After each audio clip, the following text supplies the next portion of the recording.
Hello, I'm Dr. Duhan Lee. I'm going to introduce how to apply Tabcon's measurement of the progressive lenses in the clinical settings. First, we'll briefly look at the benefits of using SOLOS for measuring progressive lenses. Next, we'll go over how to prepare and measure a single progressive lens and progressive spectacles. Finally, we'll discuss how to interpret the result from SOLOS measurement. Tabcon's is the most powerful optical tool in clinical practice. When measuring lens power, the wavelength of light you use can impact how much the light bends as it passes through the lens.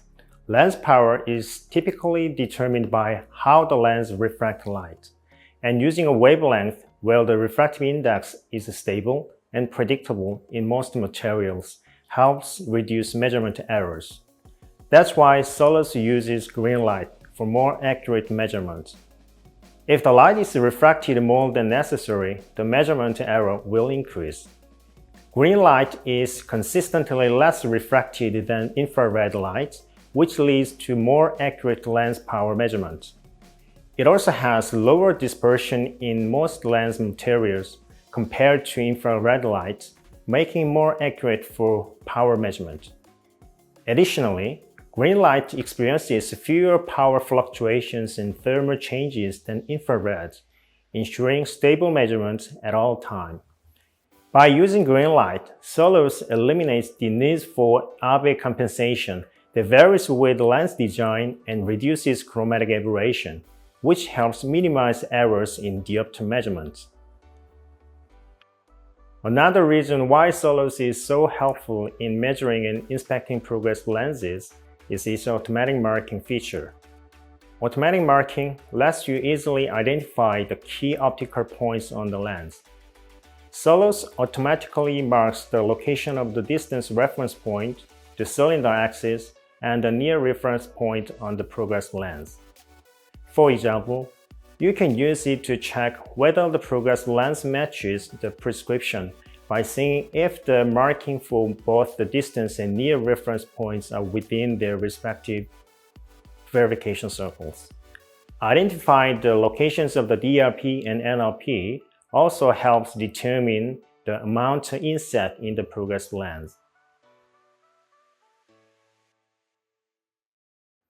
Now, let's talk about preparations and measurement method for single progressive lens testing. To obtain more accurate measurement results, proper preparation is necessary. First, any obstacle that could interfere with the stage movement path needs to be removed. Next, in SOLOS, select single lens as the acquisition type and choose the acquisition functionalities from the list. Finally, make sure to enable the marking function. When placing a progressive lens on the lens support, make sure that the horizontal line connecting the two engraved microcircles is aligned as close to 180 degrees as possible. This ensures a more accurate measurement of the cylinder axis of the progressive lens. Once the loading is complete, simply press the acquisition button or the front physical button to start measuring the lens. Now let's take a look at how to prepare and measure progressive lenses that have already been fitted into spectacle frames. Essentially, the process is very similar to the single lens measurement method. The only difference is that you will select an acquisition type other than single lens. So, just follow the same step up until step 4. Simply placing the frame on the top of the metal wires makes it difficult to ensure accurate measurement. For frames with a nosepad, errors in PD measurement can occur depending on the position of the nosepads, so it's important to adjust them properly before measuring. Take a look at this picture. As you can see, the left nosepad is properly attached to the nosepad rest, but the right one is not. If you measure in this condition, SOLOS will show an incorrect IPD. So, make sure to adjust the nosepad properly first, then place the frame correctly before taking measurement. For accurate measurement, you need to pull the nosepad rest tightly so that both nosepads are fully attached to the rest, and the upper rim of the frame is aligned with the front rest, as shown in this picture. Now, let's take a look at this picture. This shows the frame shifted to the right, causing the right nosepad to be separated from the nosepad rest. And how about this one? In this case, the frame is centered, so both nosepads are properly attached to the rest. So please make sure the nosepads are correctly positioned before taking any measurements. Once you press the measure button, SOLOS will automatically begin analyzing the lens. And that's it for preparing and measuring the progressive lenses. Now, let's discuss how to interpret the result. First, I'll explain how to analyze a progressive graph. To properly analyze the progressive graph, you need to understand its relationship with progressive lenses. The most important aspect is the fitting point for progressive lens dispensing. Typically, this fitting point is located 2 to 4 mm above the prism reference point. A distance verification circle, which measures the distance refractive power, is positioned just above the fitting cross. As you can see, a white mark corresponding to the distance reference point is usually located within the distance verification circle. The near verification circle, which measures near refractive power, is located below the prism reference point. A white mark for the near reference point is generally found within the near verification circle as well. In general, the corridor length refers to the distance from the fitting cross to the top of the near verification circle. For example, you can see that the corridor length for this lens on the screen is 11 mm. Now, let's connect these points to the progressive graph. The progressive graph shows the power profile between the distance reference point and the near reference point. The x-axis of the graph represents the addition power, while the y-axis shows the gradual distance from the distance reference point to the near reference point. So, 0 on the y-axis corresponds to the distance reference point. The curve in the graph illustrates the gradual change in add from the DRP to the NRP. The upper end of the curve represents the distance reference point, while the lower end represents the near reference point. To find the corridor length, starts by locating the starting point of the corridor on the y-axis, which corresponds to the distance from the distance reference point to the fitting cross. Next, the end of the corridor is determined by moving down from the starting point by the prescribed corridor length. In this case, the corridor starts 2 mm below the distance reference point and ends 11 mm below it. So, the end of the corridor is at 13 mm on the y-axis. Now, what's really important to check here is the amount of add at the end of the corridor. Typically, the add at the end of the corridor should be at least 85% of the prescribed add. In this graph, you can clearly see that the amount of add at the end of the corridor is about 1.3 diopter. Another aspect to check in the progress graph is the change rate of add, which is determined by the curve's shape. As you can see on the screen, the red dotted line connecting the DRP and NRP represents a slope used to assess the change rate of the add. This slope indicates that there is a one-to-one relationship between the change in corridor length and the change in add. If the curve is below this slope, the change rate of add is slow. On the other hand, if the curve is above the slope, the change rate of add is fast. So, the progress graph can provide a lot of variable information.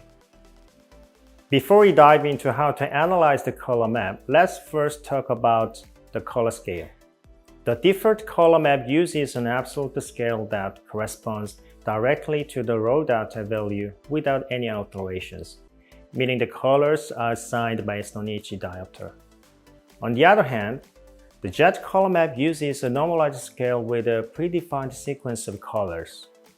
For example, Blue represents the lowest diopter and red represents the highest diopter within the measured data range. While the jet color map is visually striking, I recommend using the default color map as it preserves the actual relationship between the data values with smooth linear color transitions. That's why SOLOS automatically selects the default color map instead of the jet color map when comparing measured data. Now, let's talk about how to analyze the spherical map. The purpose of analyzing the spherical map is to check the distribution and change the pattern of the refractive power in the progressive lens to ensure visual comfort for the wearer. Take a look at this spherical map. Before we dive into the analyze method, let me first explain its basic structure. The blue circle represents the distance reference point where the highest refractive power for distance is located.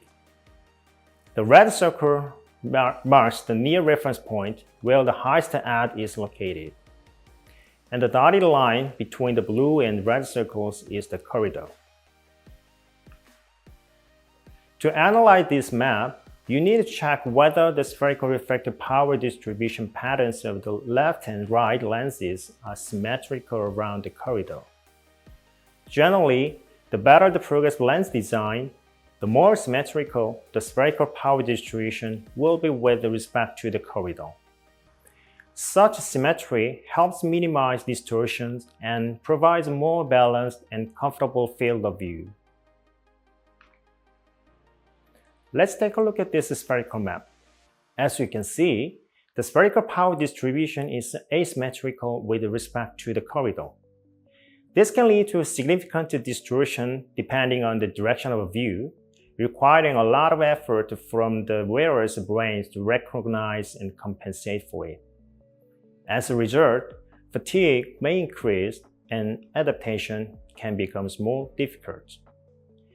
One important point to note is that if the amount of astigmatism is high, the symmetry of the spherical power distribution may be affected. This is because the axis and amount of astigmatism can change the spherical power distribution. Next, we need to check the color band spacing to determine the speed of change in spherical power. When the color bands are tightly spaced, it indicates that the spherical power is changing rapidly over a smaller area of the lens. On the other hand, loose spacing means that the spherical power changes more slowly. Take a look at the spherical map on the right. If the speed of this change is fast, dizziness can occur when shifting focus, and peripheral distortion along with the eye fatigue can increase, make adaptation more difficult. However, if the spherical power changes slowly, focus shifting becomes more natural, distortion is minimized, and adaptation is easier. Progressive lenses inevitably have peripheral distortion and astigmatism due to their design. Analyzing the distortion map is crucial to assess the lens performance and minimize visual discomfort for the wearer. In the distortion map, the first thing to check is the size of the clear field of vision based on the viewing distance. You should also check the extent and amount of peripheral distortion. Generally, distortion of 0.5 diopter or less corresponds to a level where vision is reduced by about one line. So, the area with distortion of 0.5 diopter or less is where you can see clearly. Let's look at the clear field of vision in this distortion map. The area with distortion less than 0.5 diopter above the yellow solid line is the clear field of vision. The size of clear field of vision at each viewing distance is determined by the horizontal distance between the yellow solid line on both sides. The wider the clear field of vision, the better you can see and the more comfortable you will feel. Now let's focus on remaining peripheral area of the lens, excluding the clear field of vision. We refer to this area as the peripheral distortion zone, and it's important to pay attention to it. In this zone, when the distortion exceeds 0.75 diopter, the wearer may experience visual distortion and reduced vision. It's also crucial to identify where the distortion is strongest. The distortion could be evenly distributed on both sides, or it could be more pronounced on one side. The peripheral distortion zone is closely related to the swim effect. The swim effect is a distorted motion phenomenon that occurs when the eye moves within the peripheral distortion zone. It's also more noticeable when there's rapid head movement. This effect is likely to occur when there's a sharp increase in unwanted astigmatism at the periphery of the lens. As the amount of distortion increases, the likelihood of experiencing the swim effect also increases. If a large amount of distortion is present in a wide peripheral area, adaptation becomes difficult, as the wearer is more likely to feel the swim effect. Additionally, the swim effect can be more prominent if the peripheral distortion patterns of the two lenses differ. In the distortion map you are looking at now, the swim effect will be more noticeable in the nasal field of the lens. Let's compare the difference in prism distribution between the left and right lenses to determine the potential for easy adaptation and binocular vision balance. Progressive lenses can experience prism imbalance because the refractive power changes differently across the lens. While it's not possible to determine the prism distribution at once with the conventional lens meter, this can be done using SOLOS. The larger the area that is less affected by the prism, the more comfortable binocular vision will be. Typically, there is no significant issues achieving binocular single vision in area with one prism diopter or less, even if the prism effect is complex in both the horizontal and vertical directions. Rapid changes in prism can interfere with the fusion in the brain, leading to symptoms like double vision, dizziness, headache, and difficulty shifting focus.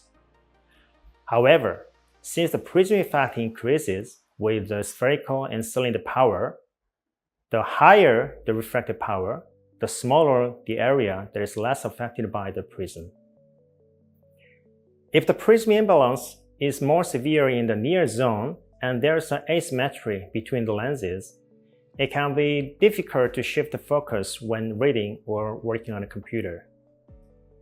On the other hand, if the prism imbalance and asymmetry are smaller in the intermediate zone than other area, distortion may worsen when looking at both distant and near objects, which can be uncomfortable for activities like driving or close-up tasks.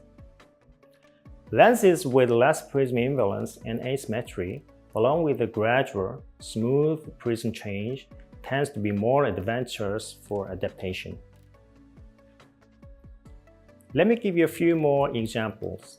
In this case, if the prism imbalance between the two lenses is different, it can cause discomfort when trying to maintain binocular single vision, no matter the distance you are looking at. The upper result here reflects exactly this situation. On the other hand, when the prism imbalance is smaller, it becomes easier to maintain comfortable binocular single vision. In the lower result, the prism distribution in both lenses is nearly identical, so adaptation can be easier through more comfortable binocular single vision. The basic interpretation of the SEQ map is similar to that of the spherical map. However, by expressing the overall refractive power, including both spherical and cylinder, as a single value, you can see how smoothly the refractive power changes. Although the SEQ map may look similar to the spherical map, as the influence of the cylinder power increases, both the refractive power at each point and the overall shape of the map can change significantly. Lens design uniformity can be assessed by comparing the similarity of the shape of both sides of the map related to the corridor. The more uniformity in the lens design, the faster the adaptation and greater the wearer's satisfaction. The change rate of spherical equivalent power is determined by comparing the spacing between the color bands for each refractive power. A lens design without rapid changes in spherical equivalent power can offer more comfortable vision. That's how you measure and interpret progressive lenses using the Topcon Solos. For more information, please visit Topcon Healthcare University. Thank you for watching.